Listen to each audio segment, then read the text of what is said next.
Assalamualaikum warahmatullahi wabarakatuh. Izin memperkenalkan diri, nama saya Faza Fidarawin dari Prodi PAI kelas 2D yang ingin mengerjakan tugas UTS Ilmu Pendidikan Islam. Yang pertama saya akan memaparkan materi tentang filosofis pendidikan Islam. Filosofis berasal dari kata Yunani, philo artinya cinta, sophia kebijaksanaan. Yang diartikan filosofia itu artinya cinta kebijaksanaan. Nah, filosofis pendidikan Islam ini sangat memegang teguh ilmu tentang Al-Quran, As-Sunnah, dan juga diperluas ke ijtihad ulama, qiyas, istihsan, dan juga masalah mursalah. Untuk sumber-sumber yang dipakai atau yang digunakan ilmu pendidikan Islam itu diantaranya adalah Al-Quran, yang mana Al-Quran ini adalah sumber terkuat umat Islam, sumber atau puncaknya sumber, yaitu yang berisikan kalamullah. Yang kedua, sumber-sumber dari ilmu pendidikan Islam ialah as-sunnah atau hadis, yang mana hadis ini adalah perkataan, ucapan, perbuatan ataupun penetapan yang disampaikan oleh baginda Nabi kita Muhammad Sallallahu Alaihi Wasallam pada zamannya. Nah, untuk sejarah perkembangan ilmu pendidikan Islam, yang pertama itu dimulai pada zamannya Rasulullah Sallallahu Alaihi Wasallam, yang dimana pada zaman Rasulullah Sallallahu Alaihi Wasallam ini ada dua periode. Yang pertama ada periode Makkah, dan juga yang kedua ada periode Madinah. Yang di periode Makkah ini Rasulullah mengajarkan berfokus pada akhlak, tauhid, dan kebersihan jasmani. Jadi Rasulullah di zaman periode Makkah ini fokus untuk menyebarkan ilmu tersebut. Yang kedua ada periode Madinah, yang mana ketika Rasulullah hijrah ke Madinah, ilmu yang disampaikan oleh Rasulullah itu diperluas sampai kepada politik dan juga kewirausahaan. Yang kedua, lanjut kepada masa pendidikan Islam di zaman Bani Umayyah, yang mana Bani Umayyah ini terbentuknya setelah wafat Rasulullah digantikan kepada 4 Khulafaur Rasyidin, dan setelah 4 Khulafaur Rasyidin ini digantikan oleh dinasti Umayyah, yang mana dinasti Umayyah ini sistemnya monarki. Jadi ada dua kategori. Yang pertama ada untuk anak-anak elit, di mana anak-anak elit ini diperuntukkan diajarkan untuk menjadi pemimpin politik. Yang kedua ada anak-anak yang biasa saja, yang mana anak-anak yang tidak elit ini atau yang biasa aja ini diberikan ilmu-ilmu agama dan juga akhlak. Jadi ada dua perbandingan pada zaman Bani Umayyah. Ada untuk anak-anak elit yang difokuskan pada pemimpin politik, ada yang kedua orang-orang biasa. Maju kepada sejarah pendidikan Islam di zaman Bani Abbasiyah, yang mana pendidikan Islam di zaman Bani Abbasiyah ini sangat maju atau sangat ada perkembangan yang cepat.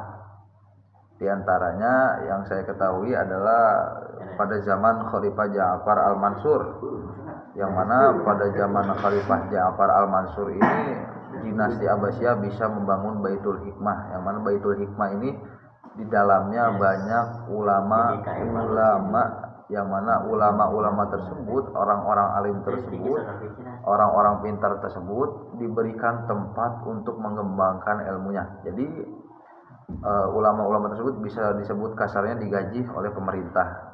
Nah, yang saya ketahui gaji paling tinggi itu pada zaman dinasti Abbasiyah itu ulama-ulama yang mempelajari filsuf atau ilmu mantik.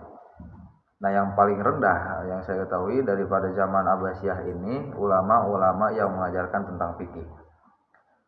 Nah, itu pada zaman dinasti Abbasiyah, yang mana ilmu pendidikan Islam ini sangat berkembang pesat. Di antaranya bisa membangun Baitul Hikmah, yang mana Baitul Hikmah ini adalah perpustakaan besar yang di dalamnya banyak ulama-ulama terkemuka. Jadi pada zaman dinasti Abbasiyah ini orang-orang sangat gampang untuk mencari ilmu, bisa datang saja langsung ke Baitul Hikmah. Nah itu sejarah pada zaman Abbasiyah. Yang ketiga, yang seterusnya ada lagi ilmu pendidikan Islam zaman modern atau zaman sekarang yang sedang kita lakukan, yang sedang kita pelajari atau yang sedang kita rasakan.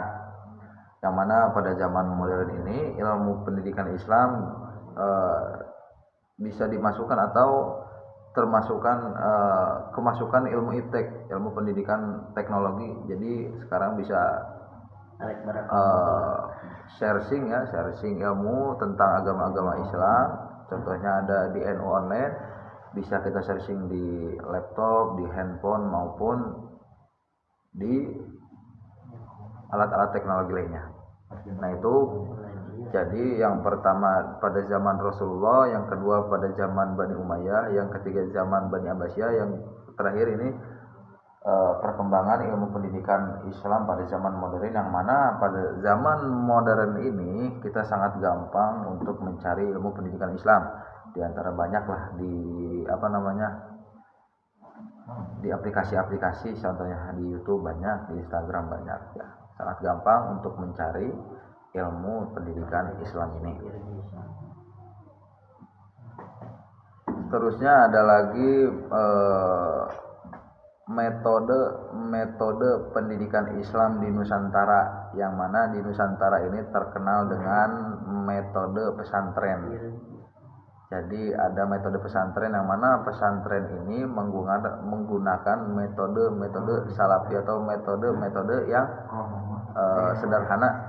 Contohnya ada yang disebut bandungan atau sorogan. Jadi ada guru di depan murid berhadap-hadapan, guru membacakan kitab, nanti murid mendengarkan, nah nanti muridnya membacakan lagi ke gurunya. Nanti ketika ada salah atau benar dibenarkan oleh guru, atau ada salah nanti disalahkan oleh guru dan dibenarkan di tempat. Itu contoh metode sorogan di pesantren. Yang kedua ada lagi metode madrasah. Yang mana madrasah ini sudah ada sejak lama ya. Di antara yang saya ketahui madrasah paling pertama atau yang disebut universitas ya pada yang ada di Kairo, Al-Azhar Mesir, yang dibangun pada dinasti Fatimiyah kalau nggak salah. Nah terus juga ada lagi metode kutab, yaitu yang mana peserta didik diajarkan dengan menulis atau membaca, itu disebutnya kutab.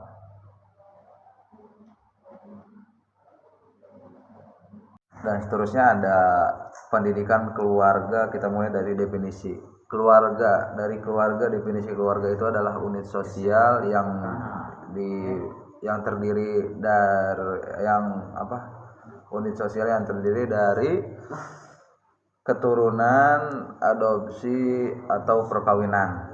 Nah itu dari keluarga. Yang kedua definisi pendidikan adalah tempat menjadikan anak yang secara berlangsung-langsung, yang mana pendidikan dalam keluarga ini tempat pertama bagi anak. Jadi pendidikan pertama anak itu dimulai dari keluarga. Tujuan adanya pendidikan keluarga ini, pendidikan dalam keluarga ini adalah untuk peran keluarga dalam pendidikan ini adalah untuk melanjutkan keluarga tersebut, melanjutkan keturunan, atau mau dari faktor sosial, ekonomi, dan dari faktor manapun. Terus dalam keluarga dan pendidikan ini harus ada kerjasama orang tua dan pendidikan. Di antaranya adalah misalnya anaknya dititipkan di sebuah madrasah atau pesantren, dari pihak keluarga itu harus ada kunjungan atau harus ada sowan, yang mana sowan ini mengobrolkan tentang kemajuan peserta didik tersebut. Jadi harus ada komunikasi antara keluarga dan madrasah yang ditempatkan daripada anak tersebut. Nah tujuan adanya pendidikan dan keluarga ini adalah sebab pendidikan pertama anak, pondasi utama dari anak tersebut adalah dimulai dari keluarga. Jadi pendidikan utama anak ini berasal dari keluarga. Jadi bisa dilihat ketika anak ini misalnya ditempatkan di sebuah madrasah atau pesantren, misalnya baik, berarti dididik oleh keluarganya baik. Misalnya kurang baik, berarti dididik dari keluarga yang kurang baik juga.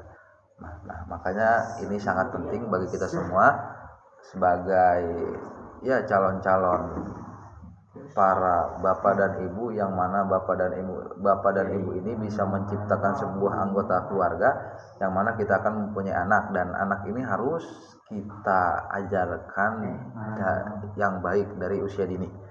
Jadi itu akan berpengaruh bagi anak tersebut nanti ke depannya bagaimana, masa depannya bagaimana. Jadi kita tidak bisa menyalahkan suatu madrasah atau suatu sekolah formal atau suatu pesantren yang mana misalnya kita menitipkan anak kita di suatu madrasah tersebut atau pesantren tersebut, anak kita gagal atau anak kita sangat tidak menaati peraturan tersebut atau sangat-sangat tidak berubah, maka itu yang dikoreksi adalah bukan pesantrennya atau bukan madrasahnya, tapi yang dikoreksinya adalah keluarga dari kita atau pengajaran pendidikan dari kita sendiri. Jadi harus dikoreksi, atau apakah kita mendidik anak ini kurang baik atau ada secara finansial yang kurang, misalnya uang yang kurang, atau dari segi rohaniyah yang kurang. Itu dalam keluarga, hubungan antara keluarga dan pendidikan. Sekian, terima kasih. Pemaparan materi yang dapat saya sampaikan, kurang lebihnya mohon maaf. Billahi taufiq wal hidayah. Wassalamualaikum warahmatullahi wabarakatuh.